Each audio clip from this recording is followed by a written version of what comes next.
Vamos abrir a palavra de Deus. Nós estaremos lendo em Mateus capítulo 19. Estaremos lendo a partir do versículo 16 até o versículo 30. Estamos fazendo a exposição deste livro do Evangelho de Mateus, que significa dom de Deus, o Evangelho do grande rei. E nós estaremos lendo do verso 16 até o versículo 30. E vamos estar lendo juntos esse texto. Você que está em casa também, acompanhe a leitura com fé e esperança. Já falamos aqui sobre o casamento, e já falamos sobre Jesus e as crianças, e hoje nós iremos falar sobre Jesus e as riquezas. Diz assim o texto sagrado: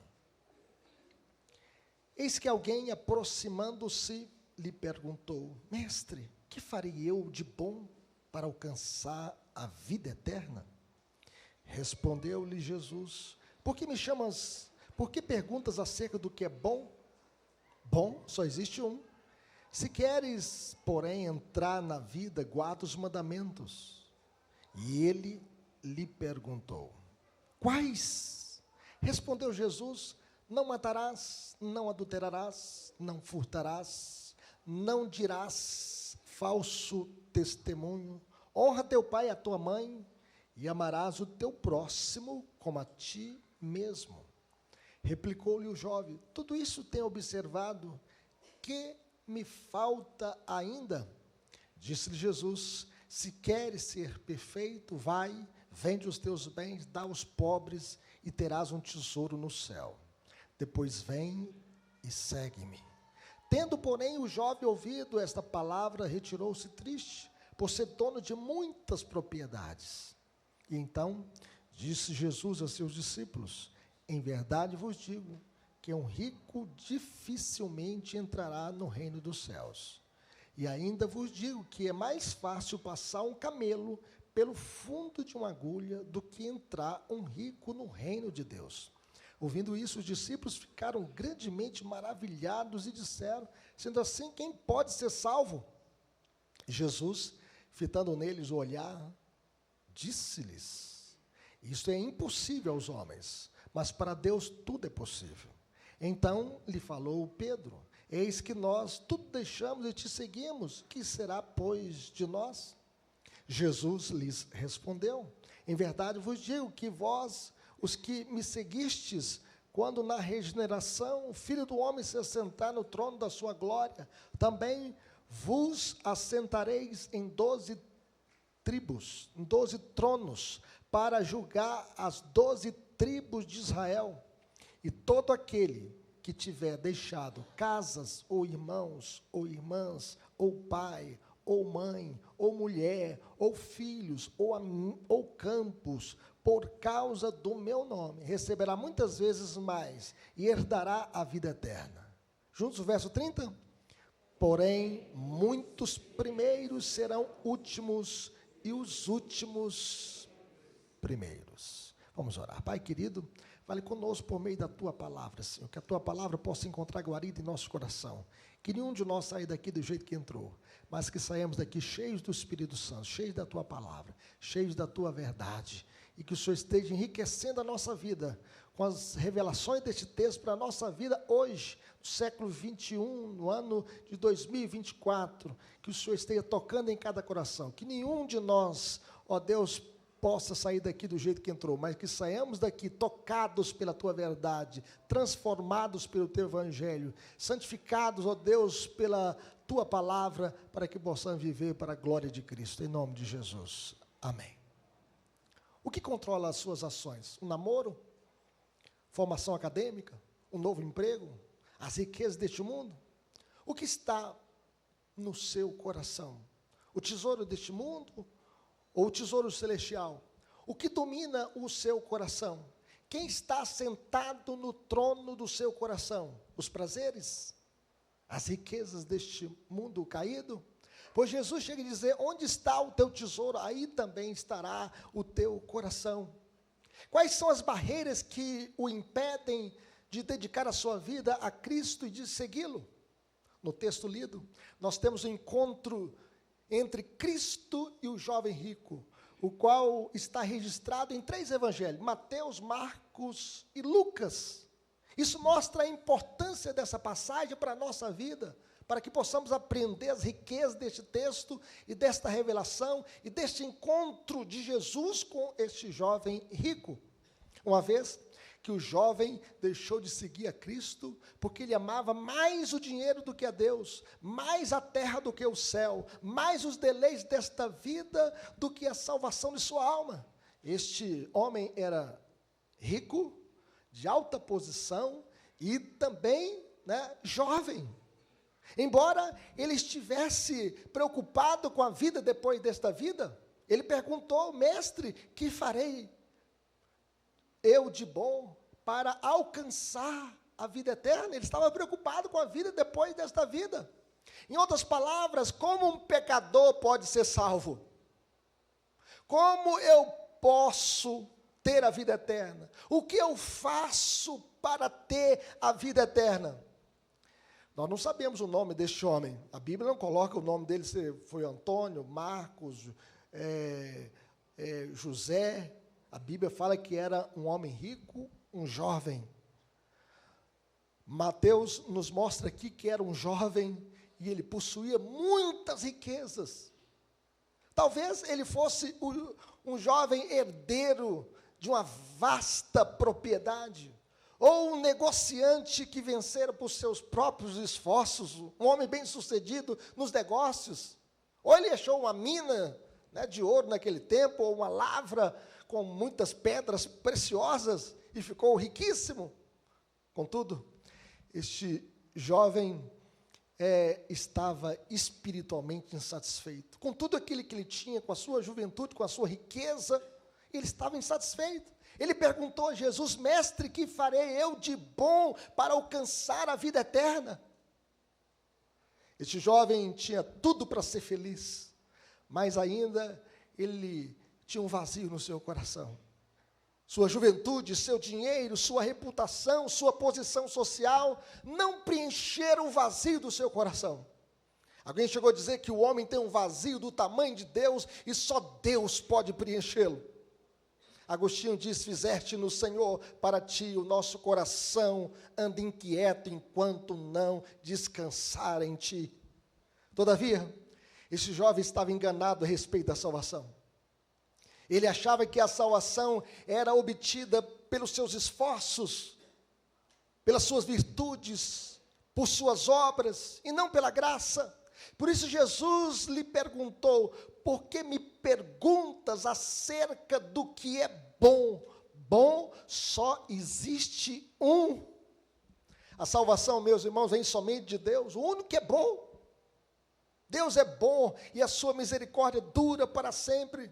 Portanto, Jesus lhe diz que ele deve olhar para Deus e não para si mesmo. Bom só existe um, que é Deus. Em outras palavras, a salvação não consiste naquilo que nós fazemos para Deus, mas naquilo que Deus fez por nós, através de Jesus. Esse jovem pensou que poderia fazer alguma coisa para merecer a vida eterna. O que eu devo fazer para merecer o céu, merecer a salvação? Além do mais, ele achava que era um jovem perfeito aos olhos de Deus. Jesus disse: queres, porém, entrar na vida, guarda os mandamentos. E ele lhe perguntou: quais? Quais?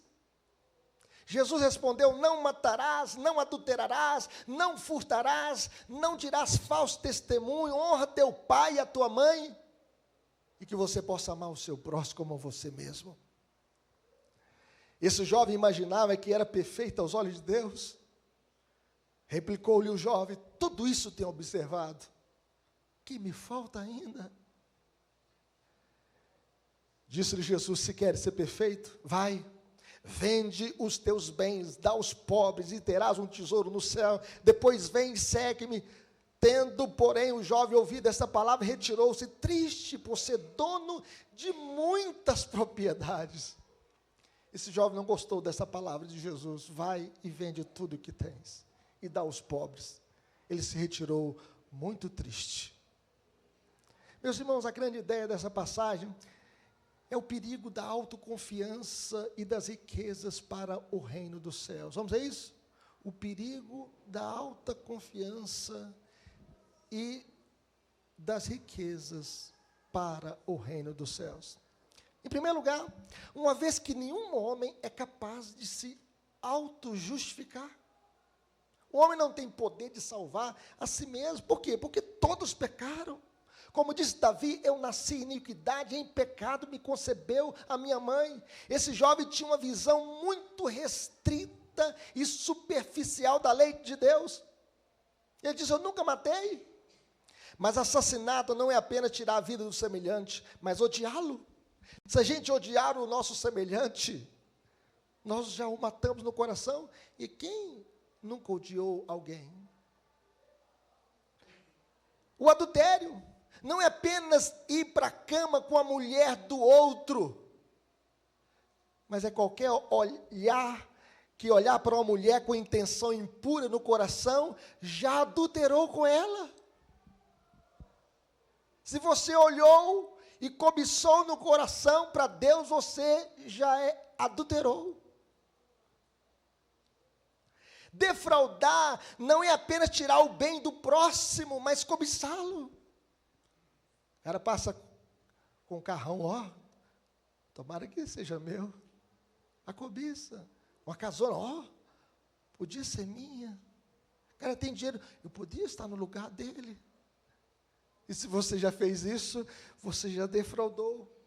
Porque a Bíblia diz que o 10º mandamento da lei de Deus é: não cobiçarás a casa do teu próximo, não cobiçarás a mulher do teu próximo, nem o seu servo, nem a sua serva, nem o seu boi, nem o seu jumento, nem coisa alguma que pertença ao teu próximo. E quem nunca cobiçou? Então Jesus vai mais fundo, vendo o âmago do nosso coração. Há uma pergunta no Catecismo Maior de Westminster: será alguém capaz de guardar perfeitamente os mandamentos de Deus? E a resposta é clara, com base nas Escrituras: nenhum homem por si mesmo, ou por qualquer graça que receba nesta vida, é capaz de guardar perfeitamente os mandamentos de Deus, mas diariamente os viola por pensamentos, palavras e obras. Ninguém consegue guardar toda a lei de Deus. A lei de Deus é um espelho para revelar que nós somos pecadores e que nós precisamos de um mediador, nós precisamos de um resgatador, nós precisamos de um salvador, nós precisamos daquele que possa nos tirar do lamaçal do pecado e depositar na nossa conta a sua justiça, a sua graça, o seu amor e os seus méritos. A Bíblia diz que não há homem que não peque. Ninguém é capaz de satisfazer a lei de Deus por conta própria. Temos total incapacidade de satisfazer a lei por nós mesmos. A única pessoa com tal justiça e bondade inatas é o Deus homem, Jesus Cristo. É aquele que se fez carne e habitou entre nós, cheio de graça e verdade, e vimos a sua glória, glória como o do unigênito do Pai. Só Ele é bom, no sentido absoluto. Só Ele nasceu sem pecado, só Ele não tem a natureza depravada, só Ele não tinha nenhuma mancha na história da humanidade. Mas esse jovem não se considerava um pecador diante do Deus Santo. Esse jovem não estava disposto a desistir de tudo para servir e seguir o Senhor da vida. Por isso Jesus lhe disse: se queres ser perfeito, vai, vende os teus bens, dá aos pobres e terás um tesouro no céu, depois vem e segue-me. Tendo, porém, o jovem ouvido esta palavra, retirou-se triste por ser dono de muitas propriedades. Jesus, meus irmãos, esquadrinhou as profundezas do coração deste jovem e viu o que dominava o seu coração. Não é isso que diz o Salmo 139, que nós estamos decorando? Senhor, tu me sondas e me conheces. E esse salmo mostra como Deus sonda o nosso coração, como Deus sonda a nossa alma, a nossa vida. Senhor, tu me sondas e me conheces. Sabes quando me assento e quando me levanto, de longe penetras os meus pensamentos, esquadrinhas o meu andar e o meu deitar, e conhece todos os meus caminhos. Ainda a palavra não me chegou à língua, e tu, Senhor, já conheces todas. Tu me cercas por trás e por diante, sobre mim pões as mãos. Tal conhecimento é maravilhoso demais para mim, é sobremodo elevado, não posso atingi-lo. Deus conhece o nosso coração, Deus esquadrinhou o coração deste jovem. Cristo põe seu dedo no problema central deste homem, um coração cobiçoso. O problema do homem, meus irmãos, é o problema do coração, de um coração enganoso, de um coração cobiçoso, de um coração depravado. Se queres ser perfeito, vai, vende os teus bens, dá aos pobres, e terás um tesouro no céu, depois vem, segue-me. E este homem parecia ter tudo, mas não tinha o principal. Ele não tinha uma fé viva em Deus. O seu Deus era o dinheiro. Ele confiava nele, o adorava e se realizava com ele. A sua moralidade, boas maneiras apenas escondiam um coração cobiçoso, um coração enganoso, um coração depravado. No entanto, meus irmãos, este jovem não conseguiu se desvencilhar do amor do dinheiro para seguir o Senhor Jesus. Ele se retirou triste porque rejeitou a verdadeira riqueza, aquela que jamais perece. Ele se retirou triste porque estava acorrentado, apegado às suas riquezas, porque ele era dono de muitas propriedades. Ele preferiu se agarrar às suas muitas propriedades, ao invés de ter um tesouro no céu. Ele se retirou triste porque para ele ser discípulo de Jesus é rigoroso demais, é exigente demais, é impossível de ser cumprido. Por isso ele se retirou. O perigo, meus irmãos, da autoconfiança e das riquezas para o reino de Deus, em segundo lugar, uma vez que a riqueza encoraja a falsa independência e arrogância cega, ninguém é independente. Nós dependemos de Deus.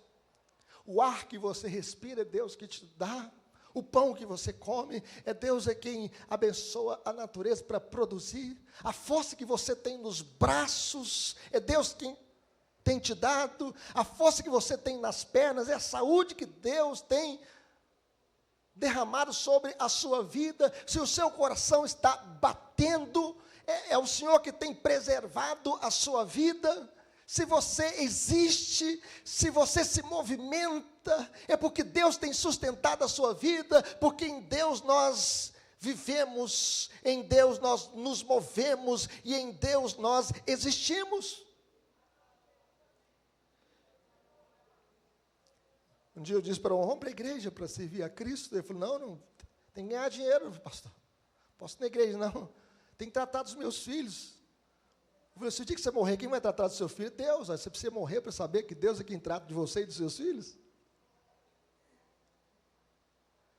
Então, disse Jesus aos seus discípulos, em verdade vos digo que um rico dificilmente entrará no reino dos céus, e ainda vos digo que é mais fácil passar um camelo pelo fundo de uma agulha do que entrar um rico no reino de Deus. Um rico dificilmente entrará no reino dos céus. Uma vez, meus irmãos que estão apegados aos seus bens materiais, entrar no reino de Deus aqui significa ser salvo, ser perdoado. A riqueza em si mesma não é pecado. Aqui o Senhor Jesus não está ensinando o comunismo, não está ensinando o socialismo, não tem nada disso aqui nesse texto. Ele não está dizendo que a pobreza é uma virtude, o que o Senhor Jesus está combatendo é o ídolo do nosso coração. Não é pecado ser rico, não é pecado possuir dinheiro, e sim ser possuído pelo dinheiro, pois o dinheiro pode tornar-se um ídolo terrível, que afasta o homem de Deus. Por dinheiro as pessoas casam, as pessoas divorciam, matam e morrem. Os discípulos estranharam essas palavras, uma vez que para os judeus possuir muitos bens era um sinal do favor de Deus. Abraão era rico, era um homem riquíssimo. E era o pai da fé, o amigo de Deus. Jó também era um homem riquíssimo, que tinha muitas propriedades, muitos animais. Mas quando ele perdeu tudo e ficou pobre e perdeu os seus 10 filhos, ele falou: nu eu saí do ventre da minha mãe, e nu eu voltarei. O Senhor me deu, o Senhor tomou. Bendito seja o nome do Senhor. O dinheiro não era o ídolo da sua vida, apesar de ser um homem rico, mas o seu coração estava no Senhor. Salomão era um homem sábio e também rico. Esses homens, Abraão, Jó e Salomão, eram ricos. Mas o que Jesus está combatendo aqui não é a riqueza. O que Jesus está combatendo é a idolatria do nosso coração. São os nossos ídolos. Não tereis outros deuses diante de mim. Não fareis para ti mais escultura. Porque o ídolo não é apenas uma imagem que tem boca e não fala, que tem olhos e não vê. O ídolo pode ser o seu trabalho, pode ser a sua juventude, pode ser o seu dinheiro, pode ser as suas amizades, pode ser os seus prazeres, pode ser o seu time de futebol. Inclusive você até diz: o meu ídolo no futebol tal, o meu clube do coração. O que Jesus está combatendo aqui é a idolatria no coração desse jovem. Será que a riqueza não será sinal da aprovação divina? No caso do jovem, a riqueza que possuía privou da maior bênção de todas, a bênção da vida eterna, a bênção de ser crente em Jesus. Por isso Jesus disse: é mais fácil passar um camelo pelo fundo de uma agulha do que entrar um rico no reino de Deus. E Jesus aqui não está falando da porta de fundo da agulha em Jerusalém, pela qual o camelo poderia passar sem carga e de joelho. Jesus não está falando de uma porta pequena lá no muro de Jerusalém para entrar e acessar a cidade. Jesus não está falando desta porta. Alguns chegam a dizer que é uma porta que existia ali em Jerusalém. Não, Jesus está aqui usando uma hipérbole para enfatizar a impossibilidade definitiva de salvação para aquele que confia no dinheiro. Em outras palavras, assim como é impossível um camelo passar pelo fundo de uma agulha, assim também é impossível um rico passar pelas portas do céu.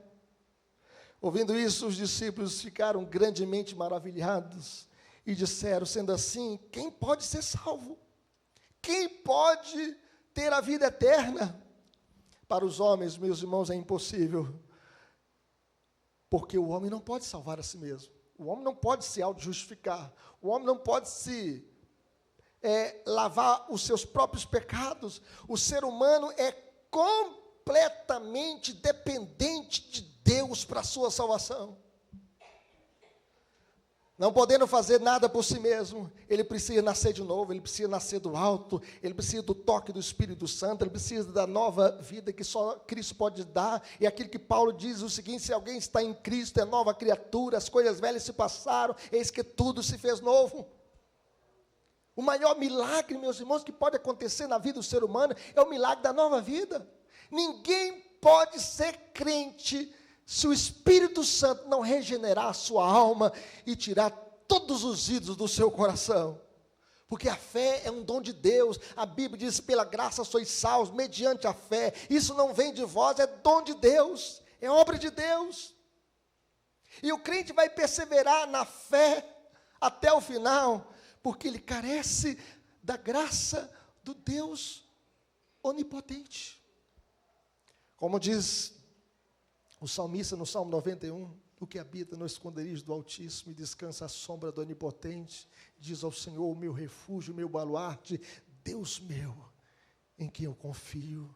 Ele te livrará do laço do passarinheiro e da peste perniciosa, cobrir-te-á com as suas penas e sob as suas asas estarás seguro. A sua verdade é pavês e escudo. Não te assustarás do terror no noturno, nem da seta que voa de dia, nem da peste que se propaga nas trevas, nem da mortandade que assola ao meio-dia. Cai 1000 ao teu lado, 10.000 à tua direita, tu não serás atingido. Somente com os teus olhos contemplarás e verás o castigo dos ímpios.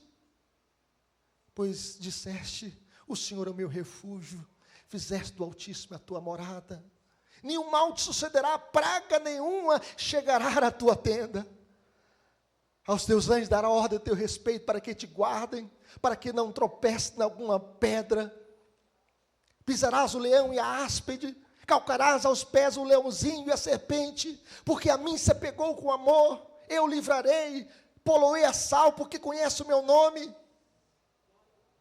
Ah, meus queridos irmãos, que coisa maravilhosa é saber, ele me invocará, e eu lhe responderei, na sua angústia eu estarei com ele, livrá-lo-ei e o glorificarei, saciá-lo-ei com longevidade, e lhe mostrarei a minha salvação, louvado seja Deus. O Senhor, meus irmãos, não existe espaço aqui para a religião do jovem rico, a religião da justiça própria, dos méritos próprios para a sua salvação. No entanto, glória seja dada a Deus, há uma saída. O que é impossível para os homens é possível para Deus, para quem todas as coisas são possíveis. Deus em Cristo, o único que pode salvar completamente, só Ele e mais ninguém. Mas finalmente, meus irmãos, aqui aprendemos que a melhor e maior riqueza do mundo é seguir a Cristo.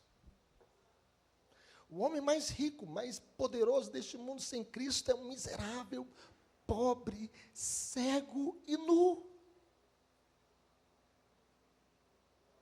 Veja o que diz o texto aí no verso 27. Vamos ler comigo? Vai aparecer na tela, para você que está em casa também, todos juntos? Então lhe falou Pedro, eis que nós tudo deixamos e te seguimos, que será, pois, de nós? Em outras palavras, vale a pena abrir mão de tudo para seguir a Cristo? Vale a pena seguir a Jesus? A melhor coisa na vida é ser crente em Jesus, ter a certeza do céu, certeza da vida eterna, a certeza da salvação. E Jesus lhes respondeu, em verdade vos digo que vós, os que me seguistes, quando na regeneração, e aqui fala da consumação, a regeneração aqui, não é regeneração apenas para ser salvo, mas é a consumação de todas as coisas, quando Deus transformar este mundo caído num mundo novo, um novo céu, uma nova terra, quando Jesus vier do céu, trazendo a nova Jerusalém para a nova terra, porque ele diz, não se turbe o vosso coração, creis em Deus, crede também em mim, na casa de meu pai há muitas moradas, se assim não fora, eu vos teria dito. Na regeneração, o texto diz aqui, o Filho do Homem se assentar no trono da sua glória, também vos assentareis em 12 tronos, para julgar as 12 tribos de Israel, e todo aquele que tiver deixado casas, ou irmãos, ou irmãs, ou pai, ou mãe, ou mulher, ou filhos, ou campos, por causa do meu nome, receberá muitas vezes mais, herdará a vida eterna, porém muitos primeiros serão últimos, e os últimos primeiros. O Senhor, meus irmãos, Ele recompensa os seus seguidores, tanto no mundo, neste mundo, quanto na vida eterna, no mundo por vir.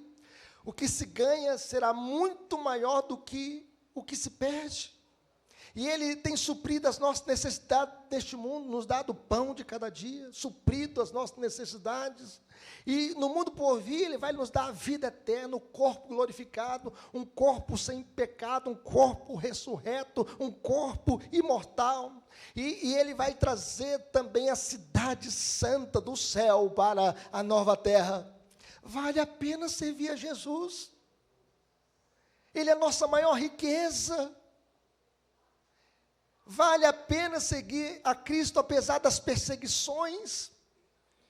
Além do mais, meus irmãos, a vida cristã não é uma apólice de seguro contra a adversidade e tribulação. O Senhor Jesus diz, no mundo passais por aflições. Nós enfrentamos aflições na família, no trabalho, na sociedade, na política, nas nações, guerras e rumores de guerras. Enfrentamos enfermidades, enfrentamos dificuldades, enfrentamos tribulações, agonias.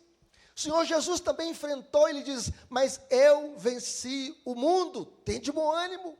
Nós devemos ter ânimo, não olhe para trás, olhe para Cristo, olhe para o seu Salvador, para o seu Redentor. Ele é o nosso maior exemplo, Ele é o nosso resgatador, Ele é o nosso mediador.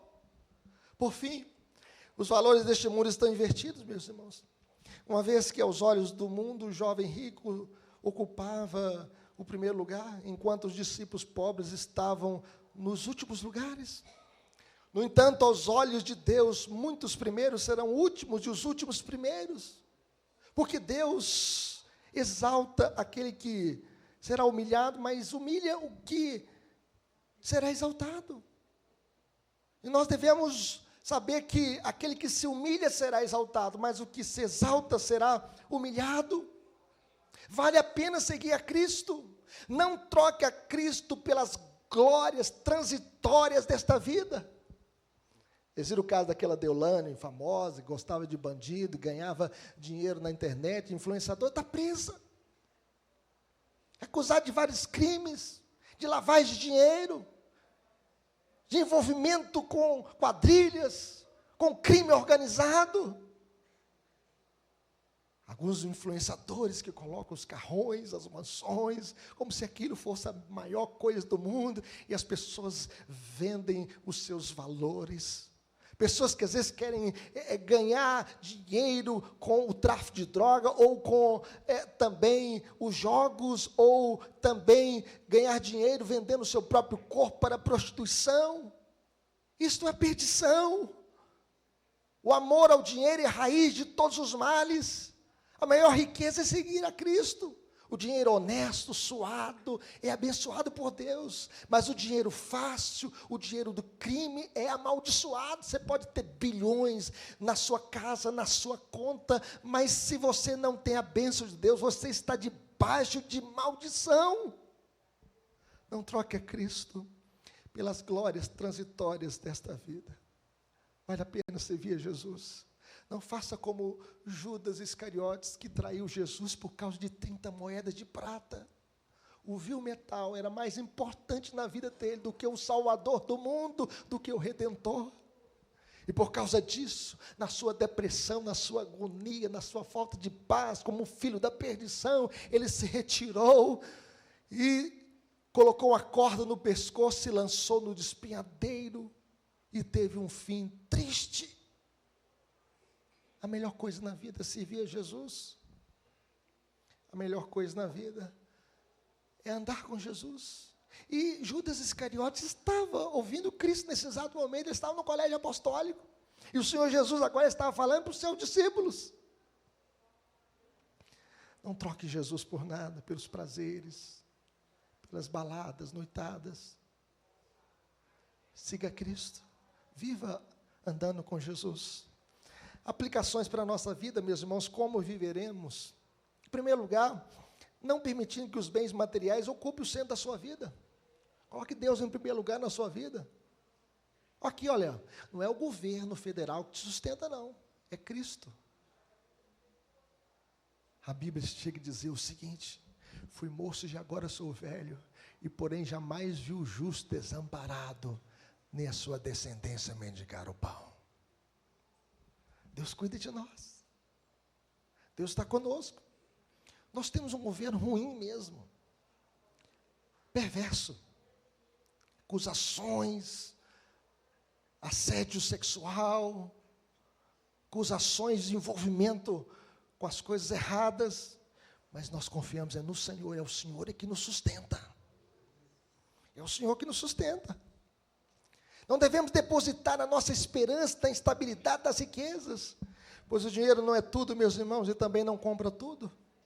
Alguém disse que com dinheiro pode-se comprar uma casa, mas não um lar. Com dinheiro pode-se comprar uma cama, mas não um sono. Com dinheiro pode-se comprar um relógio, mas não um tempo. Com dinheiro pode-se comprar livros, mas não um conhecimento. Com dinheiro pode-se comprar comida, mas não um apetite. Com dinheiro pode-se comprar posição, mas não um respeito. Com dinheiro pode-se comprar sangue, mas não a vida. Com dinheiro pode-se comprar remédio, mas não a saúde. Com dinheiro pode-se comprar sexo, mas não o amor. Com dinheiro pode-se comprar pessoas, mas não amigo. Porque o dinheiro não é tudo. Tudo na nossa vida é Cristo. Ele é tudo. Mas, em segundo lugar, como viveremos? Não permitindo que a prosperidade te afaste de Deus. Algumas pessoas ficam ricas, ficam bobas. Ficam imbecis, tolas. Todos nós já fomos no velório. E caixão não tem gaveta. Silvio Santos morreu, bilionário morreu. Mas levou alguma coisa? Não. Ninguém levará. Nas economias mais desenvolvidas, o número de ateus é crescente. Suécia, 64% dos habitantes, Dinamarca, 48% dos habitantes, França, 44% dos habitantes, Alemanha, 42% dos habitantes se declaram ateus, a África subsaariana, 1% dos habitantes apenas se declaram ateus. Pois a tendência do coração humano, meus irmãos, na prosperidade é se afastar de Deus, é achar que é independente, é achar que não precisa de Deus. Como um homem certa feita disse para mim, ó, bateu no bolso, falou assim, ó, para mim, Deus é dinheiro no bolso. Porque você vai na farmácia, você fala que tem Deus, e se você não tiver dinheiro, você não leva um remédio. E foi argumentando assim, né? Aí eu falei, se o dia que você tiver um câncer terminal, você vai comprar a sua saúde? Você pode comprar um remédio, mas não compra a saúde. Você pode comprar o melhor caixão, mas não compra a salvação. Por essa razão, meus irmãos, nós devemos orar como Agur orou ao Senhor, em Provérbios 30, versos 7 a 9. 2 coisas te peço, não mas negue, antes que eu morra, afaste de mim a falsidade e a mentira, não me des nem a pobreza, nem a riqueza, dá-me o pão que me for necessário, para não suceder que, estando eu farto, te negue e diga, quem é o Senhor? Ou que empobrecido venha furtar e profane o nome de Deus. Então, se você fizer uma oração dessa, Senhor, me dê uma vida equilibrada, tendo o pão de cada dia, Senhor, está bom demais. Não seja avarento. E se você prosperar e ficar rico, seja como Abraão, pai na fé, seja como Jó, que ficou rico quando perdeu tudo, não se suicidou, não blasfemou contra Deus, pelo contrário, agradeceu a Deus por tudo, porque Cristo é o nosso maior tesouro. Ele é nosso maior tesouro. Você pode perder tudo, menos Cristo, porque Cristo é aquele que nos dá a vida eterna, só nele. Mas finalmente, meus irmãos, administrando bem os recursos que Deus tem nos dado, administra aqui que Deus te deu. Você é mordomo, você não é dono de nada, você é apenas administrador. Tudo que somos e temos pertence ao Senhor, somos apenas administradores. Os que têm dinheiro devem ser gratos e usá-lo para a glória de Deus. O dinheiro não pode ser um ídolo na nossa vida. Jesus diz o seguinte, ninguém pode servir a 2 senhores, porque ou há de aborrecer-se de um e amar o outro, ou se devotará a um e desprezará o outro. Não podeis servir a Deus e as riquezas. O dinheiro não pode ser um ídolo na sua vida. Administre bem os seus recursos para a glória de Deus. O dinheiro é um bom servo, mas um péssimo patrão. O dinheiro não pode estar no trono do nosso coração, somente Cristo. Porque nada nós temos trazido para este mundo, e nada nós podemos levar dele, ninguém vai levar nada desta vida. Você nasceu, né, nasceu nu, e vai sair desta vida nu. Alguns chegam a dizer, eu nasci nu, careca e sem dente. E o que vier, depois disso é lucro. É assim que nós nascemos. E como é que vamos sair nus desta vida? O jovem rico aqui deixou de seguir a Cristo porque ele amava mais o dinheiro do que a Deus. Quem está no trono do seu coração? Além do mais, meus irmãos, Deus nos abençoa para que sejamos um povo abençoador. É para isso que Deus nos abençoa. É como diz o Salmo 67, seja Deus gracioso para conosco e nos abençoe, e faça resplandecer sobre nós o rosto, para que se conheça na terra o teu caminho, em todas as nações a tua salvação. Louve-te os povos, ó Deus, louve-te os povos todos. Alegrem-se e exulte as gentes, pois julgas os povos com equidade, e guias na terra as nações. Louve-te os povos, ó Deus, louve-te os povos todos. A terra deu o seu fruto, e Deus, o nosso Deus, nos abençoa. Abençoe-nos, Deus, e todos os confins da terra o temerão. O seu dinheiro também tem que ser para a glória de Deus. Tudo tem que ser para a glória de Deus. Tudo que você tem que ser para a glória de Deus. Não é isso que Deus disse para Abraão? Sai da tua terra, da tua parentela, e vai para a terra que te mostrarei, de ti farei uma grande nação, te abençoarei, te engrandecerei o nome, em ti serão benditas todas as famílias da terra, sê tu uma bênção, abençoarei os que te abençoarem, amaldiçoarei os que te amaldiçoarem.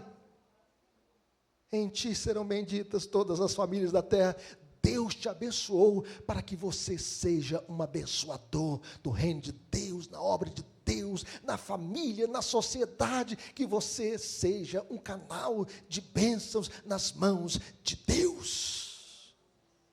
E que Cristo esteja no trono do seu coração, e que Ele possa fazer uma faxina no nosso coração, tirando todos os ídolos, toda idolatria, e que Ele reine soberanamente no trono do meu coração e do seu coração, para a glória de Deus.